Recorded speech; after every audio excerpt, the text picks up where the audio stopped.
So hello বন্ধুরা, আজকে আবার একটা ব্লগ নিয়ে চলে এসেছি। যদিও গুড মর্নিং বলছি না, কারণ এখন গুড আফটারনুন হয়ে গেছে। আমরা একটু আগেই উঠেছি, ঠিক আছে। তো আমাদের ফার্স্ট ব্রাশ করার পরে বিস্কুট খাওয়ার পরে আমরা খেতে বসেছি ব্রেকফাস্ট। দেখে নাও, চিকেন কষা। ব্রেকফাস্ট চিকেন কষা আর আমি একদম। খাচ্ছি পিয়ারা। পেয়ারা, বাকিরা সবাই পেয়ারা খাচ্ছে। আচ্ছা, এইখানটা দেখানো যাবে না, একটু স্কিপ করে দিলাম। হ্যাঁ, এই তো। ঠিক আছে, তো চলো খাওয়া দাওয়া করে নেই। বাকি মেম্বাররা আছে রাস্তায়, মানে ঘর থেকে বার করে দেয়নি, ওরা গেছে মানে লাঞ্চের ব্যবস্থা করছে। ঠিক আছে, আজকে সকাল থেকে এই হোটেলে ছোট ছোট বড় বড় বেশ কিছু ইনসিডেন্ট ঘটেছে, বুঝতে পারছি না কি। তো ওর গলা কেউ কপি করছে, আমার গলা কেউ এটা কপি করছে, কে করছে জানি না। সবাই বলছে আমি নাকি একটা বিশাল জোর চিৎকার করেছি, কিন্তু আমি কোনো চিৎকার করিনি। বাকিটা ও বলছে। যেটা আমি শুনেছি। দিদি ছিল বাথরুমে, আমি আরো ঘরে ছিলাম, ঠিক আছে। দুজন মিলে বসে বসে কথা বলছিলাম, আস্তে আস্তে নর্মালি বেড চেঞ্জ মানে একটু ক্লিন করছিলাম। দেন আমার ভাই ছিল ওই রুমের বাথরুমে, তো ওখান থেকে ও শুনেছে যে ও চিৎকার করেছে, বাট আমিও শুনেছি ও চিৎকার করেছে। আমরা ভাবলাম কেউ চিৎকার করিনি। ধুমধাম দরজা বন্ধ হয়ে যাচ্ছে, হচ্ছে লক করলে তো বোঝা যাচ্ছে না, বাট খোলা রাখলে একটু টোকা মেরে চলে যাচ্ছে। কেন হচ্ছে এগুলো আমাকে বুঝে উঠতে পারছি না। মানে আমাদের সাথে কি এখানে কিছু হচ্ছে? ভুতুরে ব্যাপার স্যাপার হচ্ছে কিনা সেটাই আমরা বুঝতে পারছি না। এই হচ্ছে ব্যাপার, তাই তো? হ্যাঁ সেটাই। তুমি কিছু বলতে চাও? কেন কে But তোমাকেই কপি করছে সবাই। ব্যাপারটা একটা জিনিস, একজন বললে আমরা ভাবতাম যে চিৎকার হ্যাঁ, করার আমরা ব্যাপার তিনজন না। একই শুনেছি। তিনজনেই শুনলো চিৎকারের আওয়াজ, কিন্তু আমরা কেউ চিৎকার করিনি। আমি বিশ্বাসই করি না, এরা আমার ভয় দেখাবার প্ল্যান করছে। সত্যি, এটা সত্যি, এটা সত্যি true। এটা সত্যি। সত্যি হলো আমি এক কথা আমি আলাদা বলবো, room থেকে বলতে পারি। আমি কি বলবো বলছো বলো বলো বলো। তারাপীঠ হতেই পারে, এটা নর্মাল ব্যাপার। এটা নর্মাল ব্যাপার, প্রতিটা রুমেই এরকম ঠিক আছে। ডার্কে আগে জি দে মাউন্টেন ডিউ, একটু পরে মাউন্টেন ডিউ খাবো। ফার্স্ট টাইম আমি আগের কয়েকদিন আগে থেরাপিতে এসেছিলাম, তখন আমি এরকম কিছু ফিল করিনি, বাট আমি এখন আজ আমরা সবাই এসেছি তো ওই জন্য ফিল করছো। ছবি তুলি হতে পারে। আপনার কিছু বক্তব্য?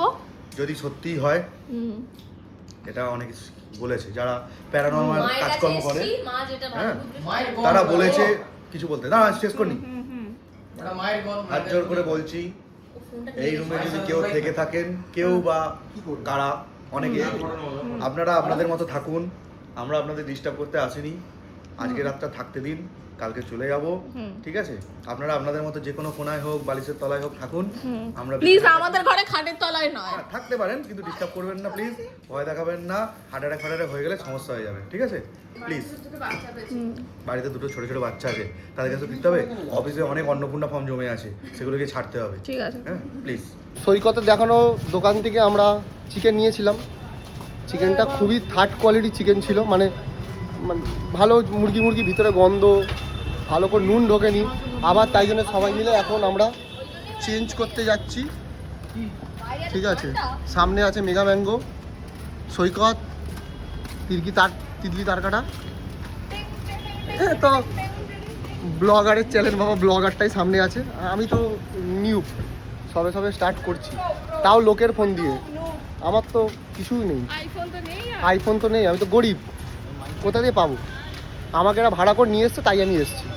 এই দোকান থেকে আমাদের মাংস নেওয়া হয়েছিল, এখন আবার এই মাংসটাকে মেরামতি করা চলছে।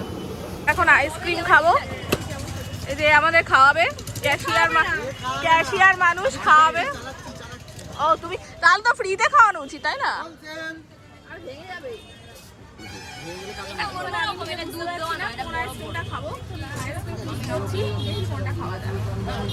তো ফাইনালি আমি এইটা নিলাম, সেম না বাট ডিফারেন্ট, কত হলো?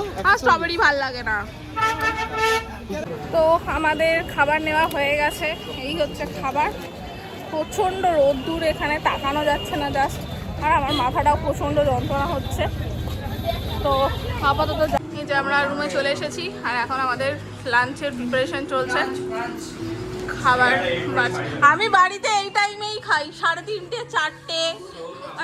4টে বেজে গেলে আর ভাতই খাই না। কি হলো, তুমি স্ট্যাচু হয়ে গেলে কেন?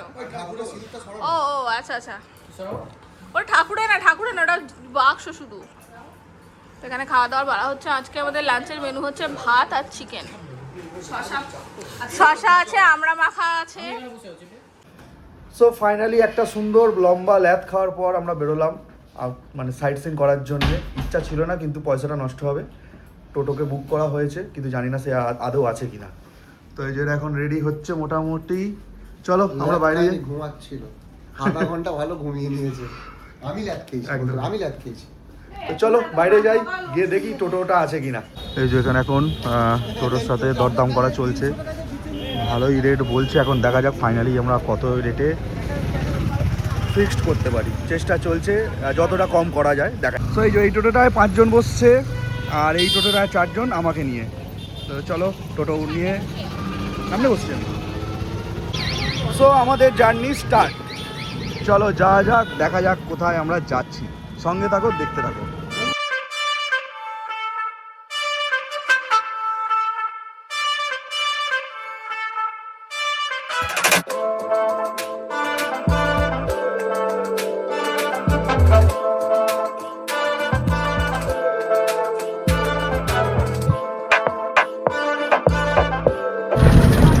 আমরা এত সুন্দর গ্রামের পথ দিয়ে, গ্রামের ভিতর দিয়ে যাচ্ছি।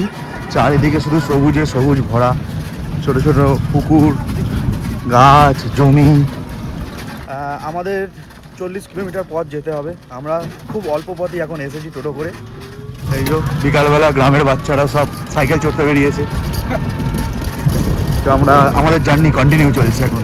আমাদের দ্বিতীয় টোটো অনেকটা পিছিয়ে পড়েছে। সেই দাদা আবার যিনি চালাচ্ছেন, চালক ভাই, সে আবার রাস্তা জানে না। তাই আমরা আবার এখানে একটু দাঁড়িয়ে পড়লাম, তারা আসুক। তো সামনে কিন্তু একটা ভালো ভিউ পয়েন্ট আছে, ভাবছি একটু কিছু ফটোশ্যুট করা যাক। ফটো তুলতে তুলতে এত টাইম গেছে যে সূর্য একদম অস্ত চলে গেছে। চারিদিকটা দেখো, পুরো অন্ধকার নেমে এসেছে। আর এখনো অনেকটাই রাস্তা বাকি, আমরা হাফ রাস্তা এসেছি। তো আমরা যেতে যেতে এখন ঝাড়খণ্ডে প্রবেশ করে গেছি।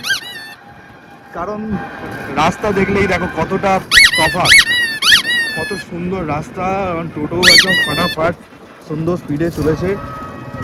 আগে যখন আসছিল 8, 10, 12 কিলোমিটার স্পিডের ওপরে উঠতে পারছিল না, এখন তো দেখো 33, 35 উঠেই যাচ্ছে। সো ফাইনালি আমরা রিচ করলাম মৌলাক্ষী মাতার মন্দিরে। এই যে দাঁড়াও, তোমাদের তোরণটা খুব ভালো করে দেখাই। এটা হচ্ছে তারা মায়ের দিদির মন্দির বলে, ঠিক আছে। তারা মাটা হচ্ছে শক্তিপীঠ। তো ঢুকেই ডান দিকে বজরংবলী আছেন, চলো ওনাকে একটু প্রণাম করে নিই। চলো, এখানে প্রীতি বসেছে ঠাকুরের কাছে আশীর্বাদ নেওয়ার জন্য। আমার হয়ে গেছে, এখন প্রীতির পালা। চলো এবার আমরা মূল মন্দিরের ভিতরে ঢুকছি। গেটটার ভিতরে ঢুকলে এখানে শাড়ি দিয়ে দোকান আছে পুজো দেওয়ার সামগ্রী কেনার।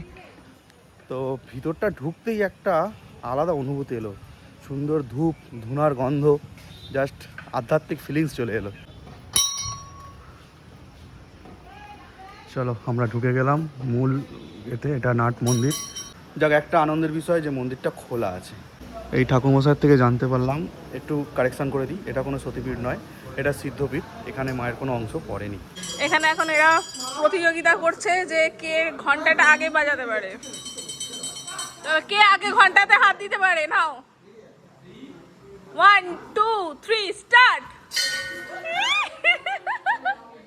হাই, তুমি আবার কখন এইসব আনতে চলে গেলে? এ আবার পুজো করতে চলে এসছে। আচ্ছা যাও কর, তোমাকে আমি খুঁজছি যে তুমি কোথায় গেলে। এখানে ভিতরে পুজো দিচ্ছে ও আবার, মেয়ের নামেই পুজো দেওয়া হলো এখানে।